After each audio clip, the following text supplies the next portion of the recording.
कहा गया है कि परमात्मा की भक्ति को छोड़कर और कोई भी काम ऐसा नहीं जो हमारे काम आएगा। लेकिन सवाल ये पैदा होता है कि आज गुरु पूर्णिमा के दिन परमात्मा की भक्ति और उपासना को छोड़कर हम गुरु की पूजा में क्यों लग गए।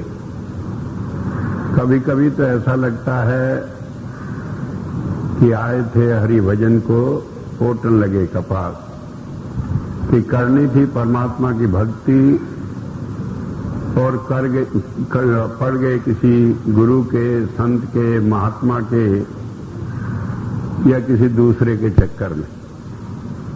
लेकिन बात यह समझ लेने की है, कहा गुरु गोविंद दोनों खड़े, किसके लागू पाए, बलिहारी गुरु आपने गोविंद दिया बताए कि अगर मेरे सामने गुरु और परमात्मा दोनों खड़े हों, सहजबाई ने निर्णय किया है तो मैं किसकी पहले वंदना करूंगी, किसकी पूजा करूंगी।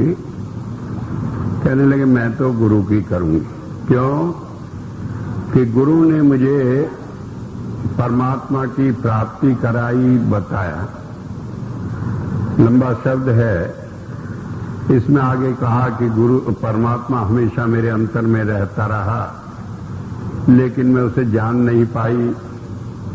जब गुरु की कृपा हुई तो मैंने घर बैठे ही परमात्मा को पा लिया।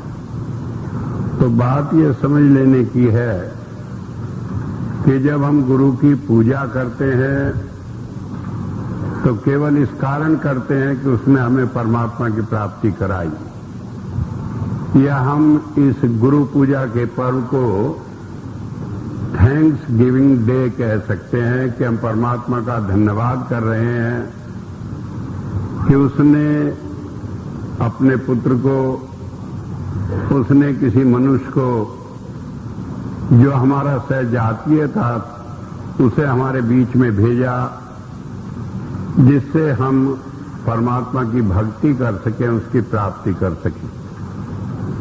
क्या जरूरत है सहजातीय को भेजने की? क्योंकि जब तक मनुष्य को मनुष्य नहीं मिलता तब तक और कोई इसे लाख समझा ले ये परमात्मा की भक्ति कर नहीं समझ सकता और उसकी बात को समझ नहीं सकता। जैसे कि आप सभी जानते हैं कि परमात्मा के 33 रूप हैं, जिसमें 12 प्रकाश के हैं, 11 नाद के हैं, 8 सोम के हैं। इस तरह से ये 31 रूप अशरीरी हैं, जिसमें शरीर नहीं होता, अदृश्य हैं, जिसमें भौतिक चीज कुछ नहीं होती है, वो भी परमात्मा के रूप ही। और एक 32वां रूप संत का है कि परमात्मा मनुष्य के अंदर बैठकर काम करता है। अब इन 31 रूपों में परमात्मा हमें किसी तरह भी अपने गुणों को समझाता रहे, हमारी समझ में नहीं आता। जैसे कि हम जानते हैं कि मान लीजिए हम रात को सोए हैं, घर में कहीं रोशनी दिखाई दे तो हम चौंक उठेंगे, कौन आ गया, कहां से रोशनी आ गई। और अगर वो रोशनी रंग बदले तो उसमें से कोई आवाज होने लगे तो हम पागल हो घबराकर घर से बाहर भाग जाएंगे। ठीक इसी तरह हालत है कि अगर कोई रोशनी आने लगे, कोई आवाज आने लगे कान में। मैंने पहले भी सत्संग में कई बार चर्चा की है। मैं न्यूयॉर्क में था, मैंने बताया परमात्मा का रूप आवाज का है। तो वहां पर एक आदमी कहने लगा कि आवाज तो आदमी को पागल बना देती है। अनेक आदमियों को यहां अमेरिका में आवाज आती है, वो जाकर अस्पतालों में इलाज करा रहे हैं, मेंटल हॉस्पिटल में। तो ये इलाज कराने की, बीमारी की बात है, ये परमात्मा की कहां से बात है। जब उसने ये बात कही तो मैंने कहा भाई बात सीधी सी, अगर आपको आवाज आ रही हो और आप पागल हो गए हो तो आपकी आवाज बंद कर दी जाए। और नहीं आ रही हो तो एक बार उसका अनुभव करा दें, देख लें, आनंद आता है कि पागल होते हैं। तो कहने का मतलब है जब तक संत नहीं मिलता तब तक उन परमात्मा के 31 रूपों को हम समझ नहीं सकते। समझेंगे कब? जब संत मिलेगा। जब संत मिलता है वो हमें इन रूपों को समझाता है। तो परमात्मा की समझ ही हमें जब आती है जब संत मिलता है, वरना तो अपने घर में रहते हुए परमात्मा को हम सारे जीवन भर देख नहीं पाते, भटकते रहते हैं, अनेक उपाय करते हैं, अनेक कष्ट उठाते हैं, लेकिन अपने अंदर रहते हुए परमात्मा को देख नहीं पाते। जब संत मिलता है तो सारे झंझट छुड़ाकर हमारे अंदर ही परमात्मा की प्राप्ति करा देता है, और प्राप्ति करा देने के साथ साथ हमारा विश्वास बना देता है। प्राप्ति करनी एक चीज है, विश्वास बनना एक चीज है। क्योंकि कई बार मनुष्य बुद्धि के आधार पर तसल्ली नहीं कर पाता, सोचता रहता है, कई बार तर्क से, बुद्धि से मान लिया, उसके बाद में फिर दोबारा वही सवाल पैदा हो जाता है।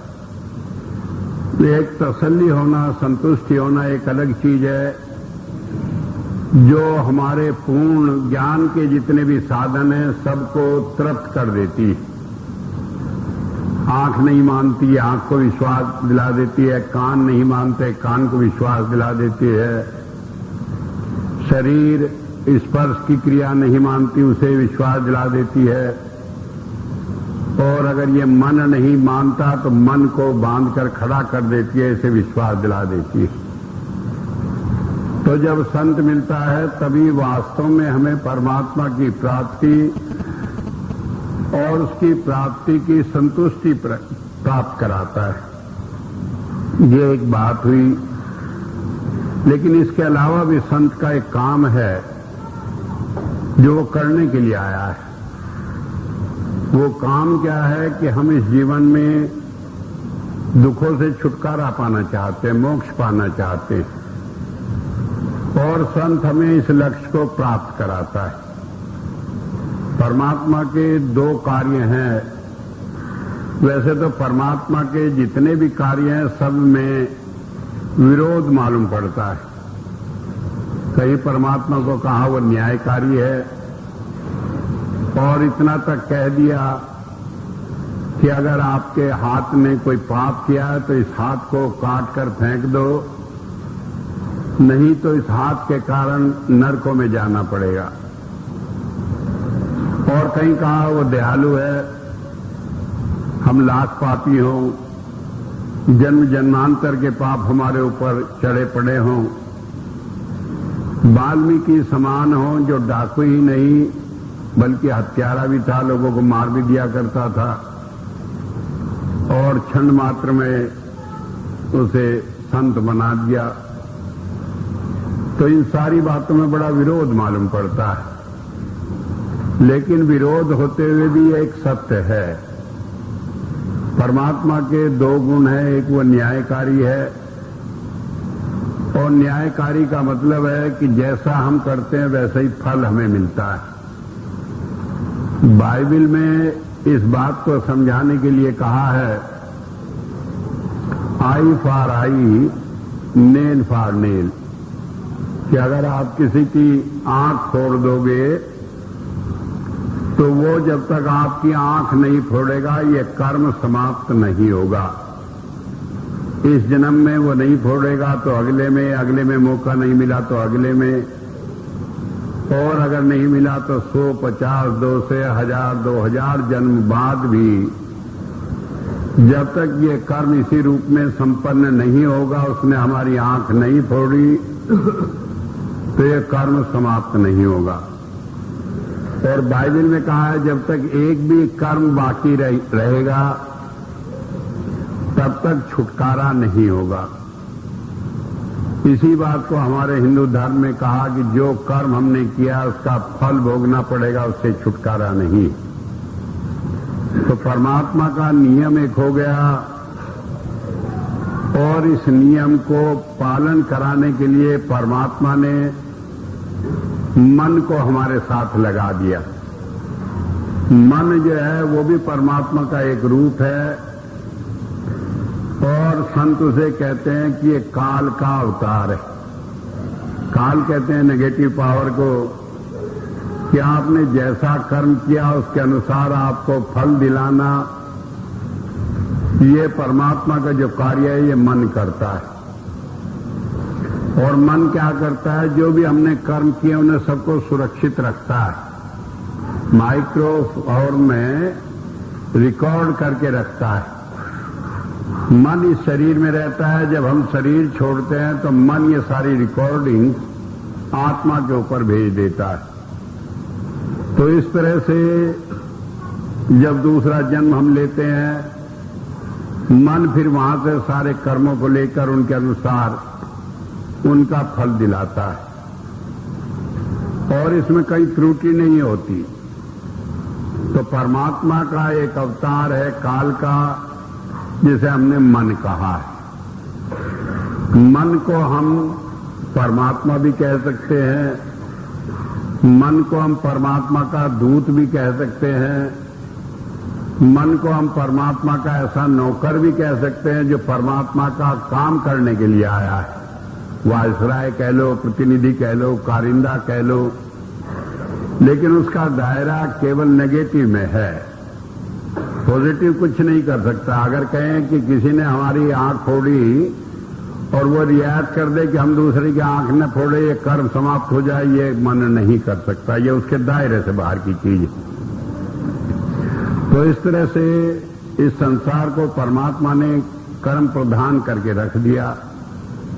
जो कर्म हमने आज किया, अपनी चतुराई से आज बच गए उससे फल भोगने से, तो अगले जन्मों में भोगना पड़ेगा। जो कर्म हम पहले कराए वो पहले नहीं भोग सके, वो आज भोगने पड़ रहे हैं और उन्हें भोगते हुए हम रोते हैं, पीटते हैं। क्यों? हम कहते हैं हमने तो सारी जिंदगी परमात्मा की भक्ति की, कोई पाप नहीं किया, खबर नहीं ये पाप हमारे सामने क्यों आ गया। हमारा पड़ोसी है, रात दिन पाप करता है, वो मौज कर रहा है। हम परमात्मा की भक्ति करते करते इतना समय बिता दिया, हमें ये फल मिल रहे हैं। और इस सारी भूल में हम परमात्मा को गालियां निकालने लगते हैं कि परमात्मा का यहाँ इंसाफ नहीं, परमात्मा बड़ा बेरहम है।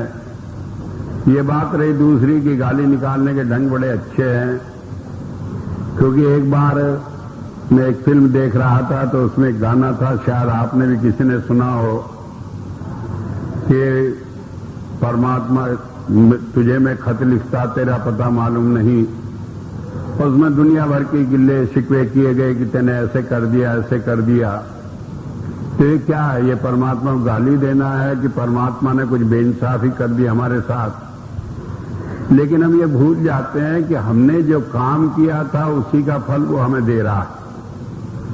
अगर वो हमें उसका फल न देता तब वो बेइंसाफी करता। अब तो वो न्यायकारी है, जो हमने कर्म किया उसका फल हमें दे रहा है। अब इस फल और कर्म फल की प्रतिक्रिया में हम इतना उलझ जाते हैं कि इससे बच नहीं पाते। आज 2 अरब साल बने हुए ये दुनिया हो गई, हजारों लाखों बार हम मनुष्य बने, हजारों लाखों बार अनेक योनियों में आए और आज भी इस दुनिया में मौजूद हैं। तो इसका मतलब यह है ये कर्म फल का जो चक्कर था ये हमसे अभी छूटा नहीं। नेगेटिव बैलेंस अभी भी हमारे कर्म में बना है और उसका भुगतान हमें करना शेष है, नहीं तो हम भी छुटकारा पा लेते, मोक्ष मिल जाती। कई आदमी इसे समझने की कोशिश करते हैं, कई आदमी नहीं करते। एक बार एक कोई शिष्य था गुरु का, गुरु से कहने लगा कि क्या गुरु की कृपा के बिना छुटकारा नहीं है? तो गुरु जी कहने लगे नहीं। कहने लगे कुछ भी कर लें कि चाहे कुछ भी कर लो। और वो थोड़ा और अपना कहने लगे चाहे कुछ भी कर लें। अब गुरु जी ने कहा इसकी कुछ भी तो खत्म नहीं होगी। कहने लगे भाई ट्राई करके देख लो, लेकिन हमारी समझ में तो छुटकारा है नहीं। कहने लगे अच्छा गुरुजी मैं तो भजन करूंगा। जंगल में चला गया और कहने लगा 1 घंटा नहीं 2 घंटा नहीं 24 घंटे ही भजन करूंगा। अब जंगल में बैठकर भजन करने लगा। अब पेट को तो भूख लगती है, टाइम हुआ भूख लगी, जंगल में कहां कुछ रखा था तो सोचा चलो पानी पी ले, पास में नदी है। वहां पर गया, जैसे पानी पिया देखा एक पेड़ था, उसके ऊपर एक अनार लगा था। कहने लगे जंगल में अनार लगा है, किसी ने बोया नहीं कुछ नहीं, उसने खाकर उससे पानी पी लिया, जाकर फिर भजन में बैठ गया। अगले दिन फिर भूख लगी, फिर चला गया नदी पर, देखा एक अनार वहां लगा था, फिर खा लिया, फिर पानी पी लिया। सिलसिला चलता रहा, कई साल हो गए भजन करते। अब उसका आखिरी समय हो गया, जाकर धर्मराज के दरबार में पेश हुआ। कहने लगे धर्मराज की बात बताओ भाई, तुमने बहुत अच्छे कर्म किए हैं, बड़ी भक्ति की है, तुम्हारा उसका हिसाब कर दें या तुमने गुरु धारण किया था उनकी कृपा से तुम्हें पार कर दें। कहने लगे ये भी कोई गुरु का एजेंट मालूम पड़ता है, ये भी गुरु जी के ही गीत गा रहा है। कहने लगे मैं तो भजन किया, मेरा तो हिसाब ही कर दो, मुझे गुरु कृपा चाहती तो महीना ले लेता नीचे ही, अब ऊपर क्या जरूरत है। कहने लगे अच्छा भाई खाता खोला कि तुमने एक दिन बड़ा भजन किया। कहने लगे हाँ 24 घंटे ही किया, कुछ भी नहीं सोचा। कहने लगे उसके बाद जब नदी पर गए तो तुम्हें वहां एक अनार मिला। कहने लगे हाँ। कहने लगे 1 दिन के भजन का फल 1 अनार दे दिया। कहने लगे 1 दिन के भजन का फल 1 अनार। कहने लगे मूर्ख तूने सोचा नहीं, अनार कहीं वहां जंगल में पैदा होना था, तेरे लिए विशेषकर पैदा किया। कहने लगे और कि रोज का हिसाब बराबर हो गया, रोज भजन करता रहा, रोज अनार मिलता रहा। अगर मान लीजिए 1 दिन ना देते, उस दिन भूख से तुम मर जाते। कहने लगे हिसाब तो बराबर हो गया। अब वो खड़ा कहने लगे जी अब बताओ और हिसाब क्या बाकी है। तो वहां चींटियों की लाइन लग गई। कहने लगे जी ये ढोंगी जो आपके सामने खड़ा है, इससे हमारा भी कोई हिसाब बाकी है। कहने लगे क्या हिसाब बाकी है कि जब रोज जाता था ये पानी पीने तो इसके पैर के नीचे दबकर हम सब मर गए। अब हमारा हिसाब करवा दो, ये चींटा बने हम मनुष्य बने तो ये मरे तो हिसाब बराबर हो। गिना तो कहने लगे तो लाखों हैं। कहने लगे लाखों जन्म तुम्हें चींटे के लेने पड़ेंगे और इन्हें मनुष्य के लेने पड़ेंगे। अब एक मनुष्य का जन्म लेगा तो वो मरेगा, तब दूसरा लेगा तो मरेगा। कहने लगे ये तो करोड़ों साल का हिसाब हो गया। कहने लगे मेरी तौबा, मेरा हिसाब यही हो गया, मैं तो गुरु कृपा से ही चाहता हूं पार हो जाए। तुम्हें बता रहा था कि नेगेटिव के चक्कर में ये सारे कर्म आते हैं जो हम करते हैं, और इन कर्म का प्रेरक होता है हमारा मन। तो जिस काम को हम मन के आधार पर करते हैं, बुद्धि के आधार पर करते हैं, जहां तक हमारी दृष्टि जाती है वहां तक मन हमारा गुरु होता है। और जो हम काम करते हैं वो काल के दायरे में करते हैं और इनसे छुटकारा होता नहीं। अगर इनसे छुटकारा हो सकता तो आज हम यहां दुनिया में बैठे हुए न होते। कारण ये होता है कि मनुष्य कहीं भी विचलित हो जाता है। मान लिया सारी बुद्धि लगाकर हमने सब कर्मों से अपने को अलग कर लिया, ये मन तो हमारे बस में नहीं। और मन से अगर हमने किसी का बुरा सोच लिया तो वो भी एक कर्म है। कहा काम काम सब कोई कहे, काम न जाने कोई, मन की जितनी कामना काम का हमें सोए। मन में अगर एक बार विचार कर लिया कि इसका बुरा हो जाए तो वो भी बुरा करने के बराबर है, उसका फल भी वही मिलना है। तो मन को क्या करेंगे, ये तो बस में है नहीं। इसे तो हमने गुरु बना लिया, इसके तो आज्ञाकारी बन गए, इसके तो कहे में चलने लगे। तो ऐसी हालत में दुनिया में किसी तरह भी छुटकारा नहीं। दूसरा रास्ता होता है संतों का। परमात्मा ने जब देखा कि जीव परेशान है और छुटकारे का कोई रास्ता नहीं तो संत को इस संसार में भेजा और उसे कहा कि वो परमात्मा का काम करे।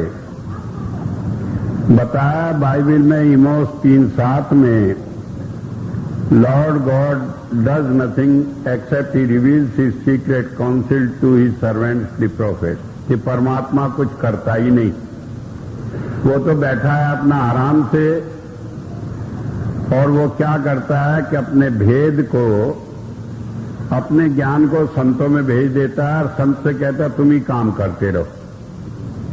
हमारे यहां भी कहा है कि भगवान विष्णु तो क्षीर सागर में आराम कर रहे हैं, लक्ष्मी जी पैर दबा रही हैं, मौज कर रही हैं, उन्हें कुछ दुनिया से लेना देना नहीं। और संतों को कह दिया कि तुम काम करो। बाइबल में संत को कहा कि वो नौकर है परमात्मा का, हम कहते हैं कारिंदा है, या दूसरे रूप में हम कहने लगे वो परमात्मा का अवतार है, परमात्मा उसी रूप में बैठकर उसके अंदर काम करता है।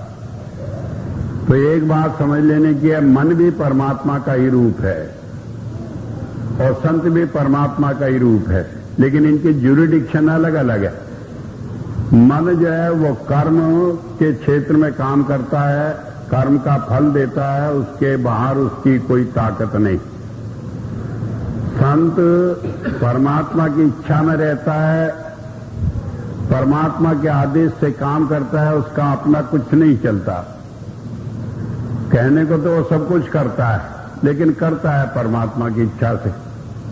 जैसे आपने देखा होगा कठपुतली होती है, वो नाचती है, सारे काम करती है, लेकिन जब ऊपर से कोई तार हिलाता है तभी सारे काम करती है।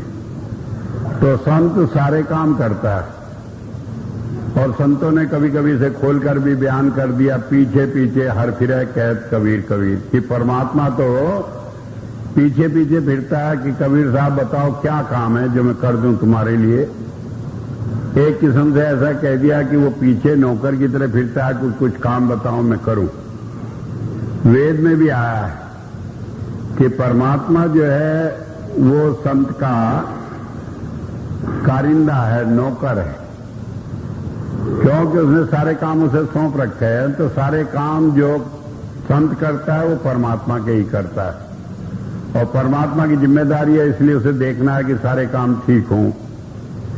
तो इस तरह से वो भी परमात्मा का काम करने के लिए आया है, लेकिन इसका दायरा जो होता है ये दयाल का होता है कि जीव जो दुखी है उन्हें निकालने का काम करेगा, लेकिन वो परमात्मा के नियम का वो भी उल्लंघन नहीं करता। जो कर्म फल है वो भी भोगने पड़ते हैं, उससे छुटकारा नहीं।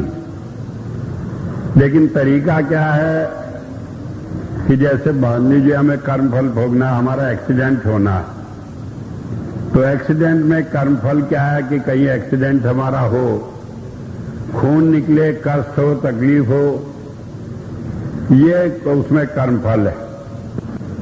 अब इसी काम को वो क्या करता है, स्वप्न में करा दे, एक्सीडेंट भी हमारा हो जाता है, खून भी निकलता है, बिस्तरा मालूम पड़ता है सारा ही खून से भर गया, कष्ट भी होता है, चिल्लाते भी हैं। अगर कहीं ऐसा मालूम पड़े कि मरने हालत है तो देखते हैं सारे रिश्तेदार स्वप्न में बैठकर रोआ पीटी भी शुरू कर देते हैं। तो काम तो सारे हो गए, लेकिन जब स्वप्न से बाहर निकले तो बिल्कुल ठीक है, तो वो क्षण मात्र में ही वो सारा कर्म भुगता दिया।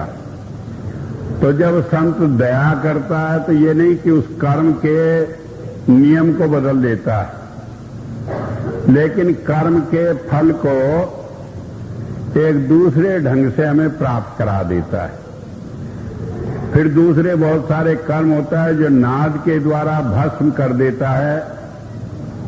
कर्म तो रहते हैं लेकिन उनके अंदर बांधने की शक्ति नहीं रहती। जैसे रस्सी हो, आप उसमें आग लगा दें तो वो जल जाती है, तो मालूम तो पड़ती है रस्सी है, लेकिन छू दें तो राख हो जाती है। ठीक इसी तरह ये सारे कर्म नाद के द्वारा दग्ध कर देता है। तो अगर हम ये कहें कि संत परमात्मा के नियम से बाहर चलता है, नहीं चलता। अगर हम कहें कि संत परमात्मा से अलग अपनी कोई हस्ती बनाकर चलता है तो नहीं चलता। लेकिन परमात्मा के नियम में रहते हुए भी जो उसे काम सौंपा गया उस काम को करता है। तो जब हम कहते हैं कि संत परमात्मा का रूप है, तो वो परमात्मा का रूप है, परमात्मा के सब काम करने को सक्षम है। लेकिन हम यूं नहीं भूल जाए कि वो परमात्मा नहीं है, डेलीगेटेड पावर्स हैं, उसे ताकत मिली है जब तक परमात्मा ने दे रखी है। कब तक दे रखी है? ईसा मसीह ने कहा, I am the light of the world till I am in the world, कि जब तक मैं भेजा गया हूं इस दुनिया में तब तक मैं मार्गदर्शन करता हूं संसार का। जब वो नहीं रहता, वो चला जाता है, तो उसकी तस्वीर के आगे आप मत्था टेकें तो वो नहीं कुछ कर सकता। तो बात ये समझ लेने की कि संसार में जब भी महापुरुष आए वो परमात्मा का साकार रूप रहे, परमात्मा ही रहे, चलता फिरता परमात्मा पृथ्वी पर मनुष्य रूप में, या परमात्मा को अगर किसी रूप में हम जानना चाहें तो केवल संत के रूप में जान सकते हैं। अगर हम परमात्मा के किसी गुण का वर्णन करें, कोई ले लें आप, तो सिवाय संत के दूसरी तरह हम उस गुण को जान नहीं सकते। एक परमात्मा का गुण है कि परमात्मा दया करता है। तो इस बात को मैं समझाऊं, दया का मतलब है कि कहीं हम मुसीबत में हों, उसे याद करें तो वो हमें बचा लेता है। तो एक छोटी सी कहानी है। एक बार एक गडरिया था, वो अपनी भेड़ें चुगा रहा था। जेठ का महीना था, बड़ी तेज धूप थी। जंगल में उसने देखा एक खजूर थी बड़ी ऊंची, उसके ऊपर लाल लाल खजूरें लगी थी। अब उसने सोचा भूख लगी है, गर्मी है, धीरे धीरे वो पेड़ पर चढ़ गया। खजूर जरा ज्यादा लंबी थी, ऊपर चढ़कर गया तो देखा कि वो खजूर उतारने को था, तो उसने देखा खजूर नहीं, वहां तो ततैयों का एक भिट्टा था। लाल लाल जो थे वो ततैये थे। अब वो घबरा गया कि अगर उड़ के काटने लगेंगे तो मर जाएगा, बड़ा बुरा हाल होगा। तो वहीं आंख बंद करके कहने लगा, हे परमात्मा, दया करके मुझे ठीक ठाक नीचे पहुंचा दे तो मैं 100 रुपए का प्रसाद बांटूंगा। अब बात हो गई, आंख बंद करके राम राम करता आधी खजूर पर जब आया तो नीचे देखा, डर आधा कम हो गया क्योंकि ऊंचाई कम हो गई, भीड़ें भी दूर चली गई। तो कहने लगा कि बड़ी नासमझी करी, 100 रुपए के प्रसाद का तो कोई काम नहीं था, 50 रुपए का बांटूंगा। और जमीन पर जब उतर आया, कहने लगे मैं भी मूर्ख ही हूं, मैं ऊपर चढ़ा, मैं नीचे उतर आया, परमात्मा ने कौन सा मेरा हल चलाया, मैं तो 1 पैसे का भी नहीं बांटता। अपना घर भाग गया। अब भाग गया, परमात्मा भी देखता रहे क्या उसका कर लेगा क्या नहीं करेगा। दूसरा उदाहरण है, इतिहास का उदाहरण है।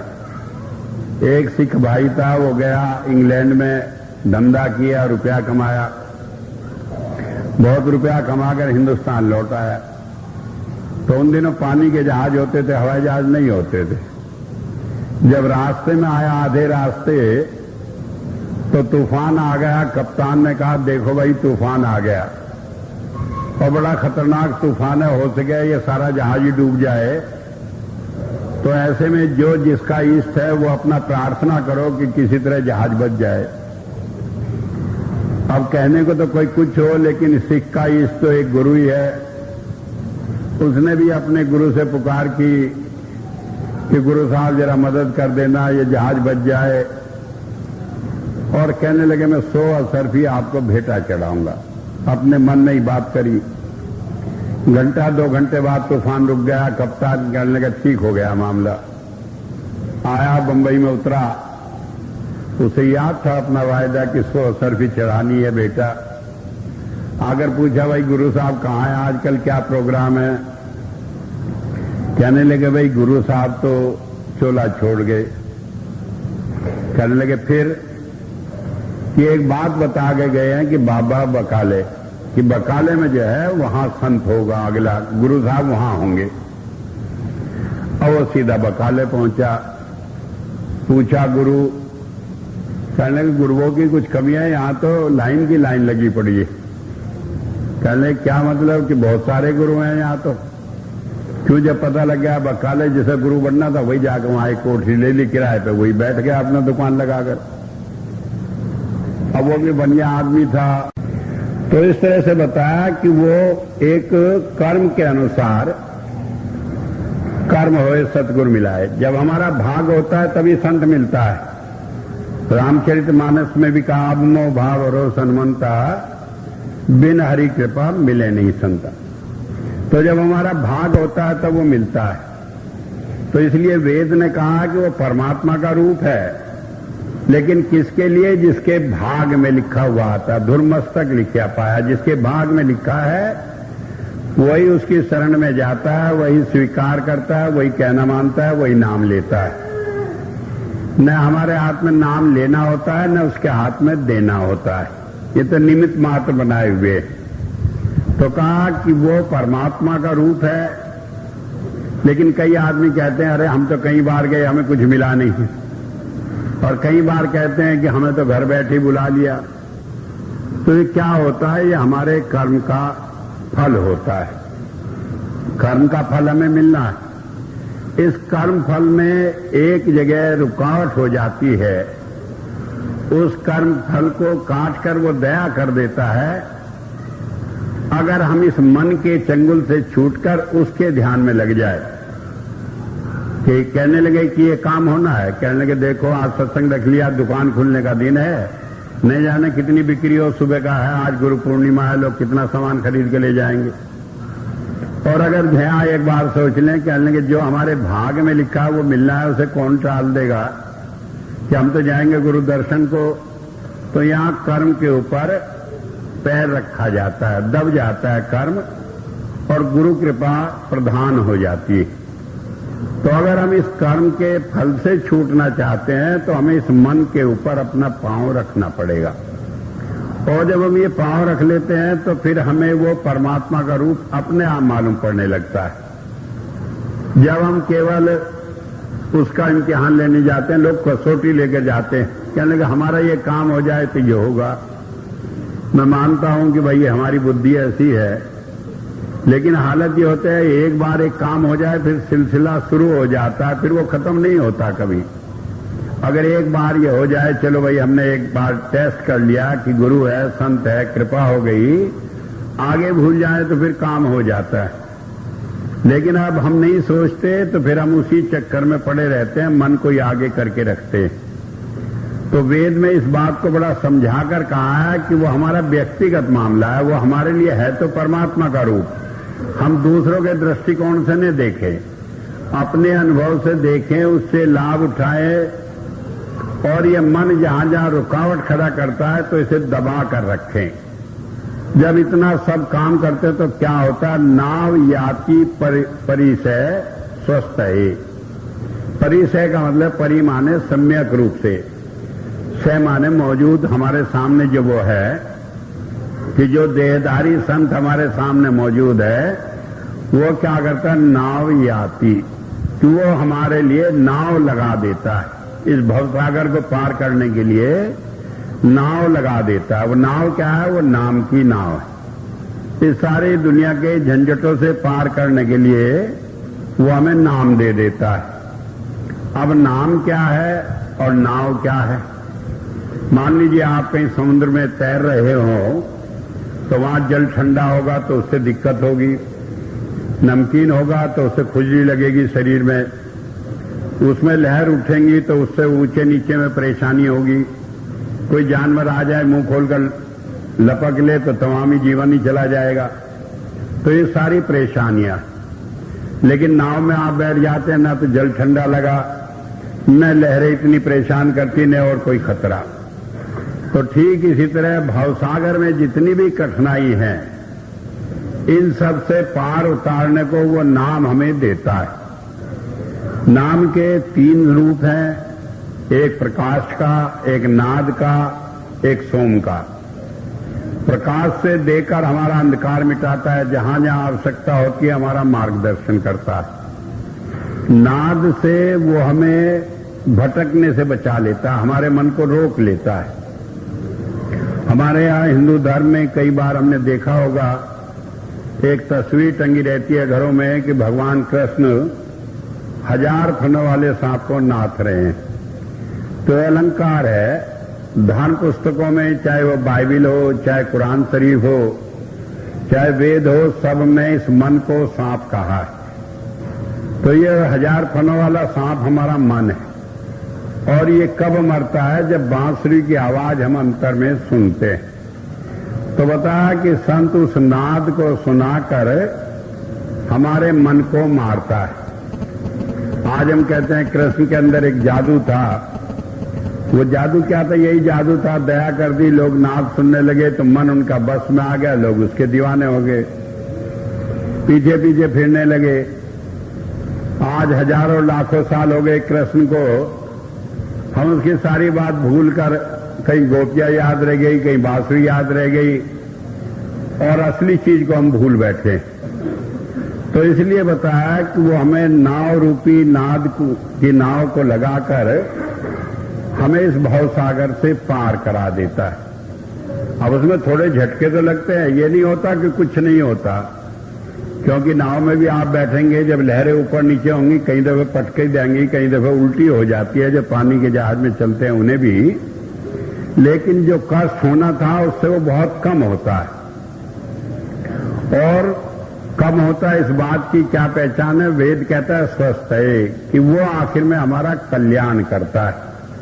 उन सारी चीजों के बाद में हमारा कल्याण का रास्ता प्रशस्त कर देता है, हमें भलाई के रास्ते पर ले जाता है।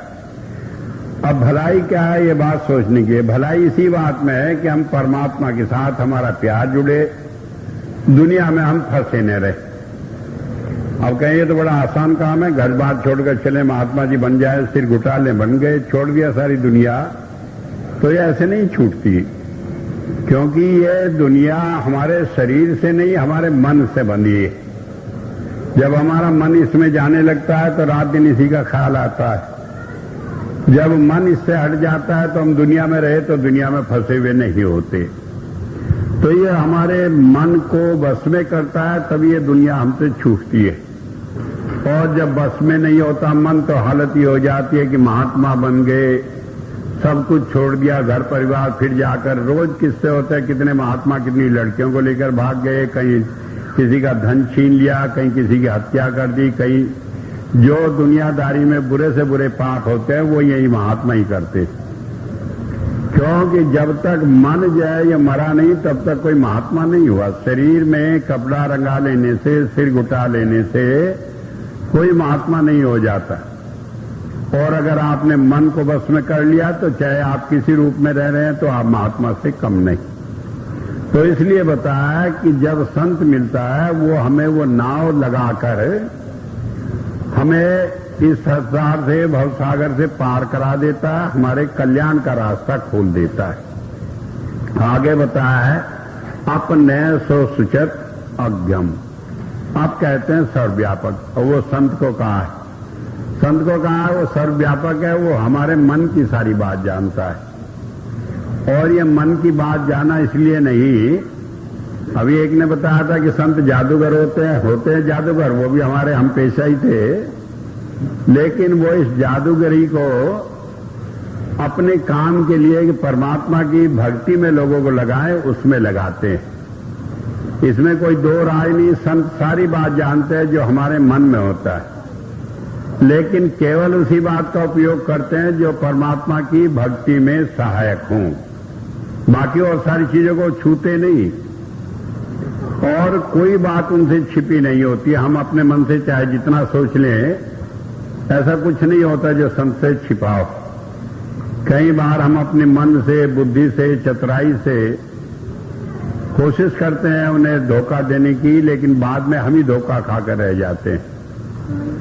तो हुआ ये, जब बताया कि वो सर्वव्यापक है तो उसका उपयोग क्या करता है, वो जानता है हमारे मन की क्या हालत है, वो जानता है कहाँ हमें कोई सहायता पहुंचाकर हमारी मदद करके वो परमात्मा की भक्ति में लगा देगा, कहाँ वो जानता है कि ये चीज मिल जाने से हम लालची बन जाएंगे और उल्टे रास्ते पर चलेंगे।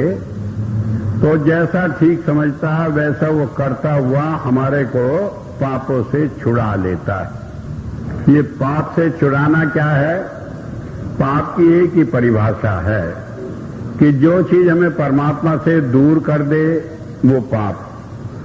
जो चीज हमारे अंदर परमात्मा का प्यार पैदा कर दे, उसकी याद आए, मन करे हम परमात्मा की भक्ति में रहे, वो पुण्य है।